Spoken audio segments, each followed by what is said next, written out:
ছোট বাচ্চা মারা গেলে কষ্ট তো লাগবেই, কিন্তু বেশি হাই হতাশ করে কাঁদবেন না।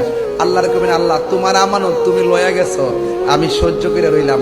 এই বাচ্চারা হাসরের মাঠে কইবো, আল্লাহ তুমি যে কইলা বিনা হিসাবে বেহেশতে যাইতাম, ওকে যামু, কিন্তু আমার মা যে ফেডের মধ্যে আমার 10 মাস 10 দিন ধারণ করছে, এই মাটার একটু দেখতে যাইতাম চাই। আল্লাহ বলবে, তোর মা তো আছে দুজকে, দুজক থেকে একটু দেখায় দাও। আল্লাহ বলবে, এই ফেরেশতা মালিক, এই বাচ্চার মাটার একটু দুজক থেকে তুললা দেখায় দে। যেই মাত্র তুলবে, দেখবে চেহারাটা আগুনে পুইরা সারকার হইয়া, হাড্ডিগুলো লোহার মতন গরম হইয়া রইছে, লাল হইয়া রইছে। তখন বাচ্চাটা ডাক দিয়া বলবে, আল্লাহ তুমি যে আমারে কইছো বেহেশতে যাইতাম, আমার মা দুজকে জ্বলতেছে, যেই মার ফেডের মধ্যে আমি আসলাম, এই মার ফেড দুজকে পুইরা ছাই হয়ে গেছে। ও আল্লাহ, তোমার কাছে একটা ফরিয়াদ করি, আমার আম্মারা ছাড়া আমি বেহেশতে যাইতাম না, আমার আম্মারা আমার সঙ্গে দিয়ে দাও। আল্লাহ বলবে, না, তুমি তোমার বেহেশতে তুমি যাও, তোমার মা দুজকি।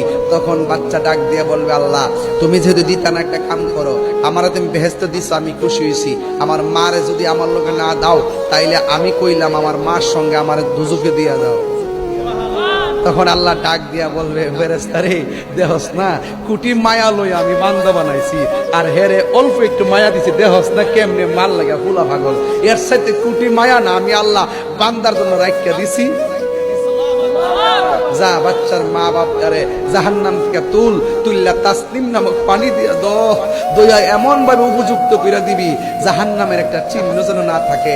শিকল যেমনি একটা সাথে একটা নিয়ে লাগায় শিকল বানা, ঠিক বাচ্চা তার মা বাপের আঙ্গুলের সাথে শিকল বানায়া জাহান্নামে তাসলিম নামক পানি দিয়া দৌত করাইয়া বাচ্চার মাকে লইয়া দৌড়াইয়া জান্নাতে চলে যাবে।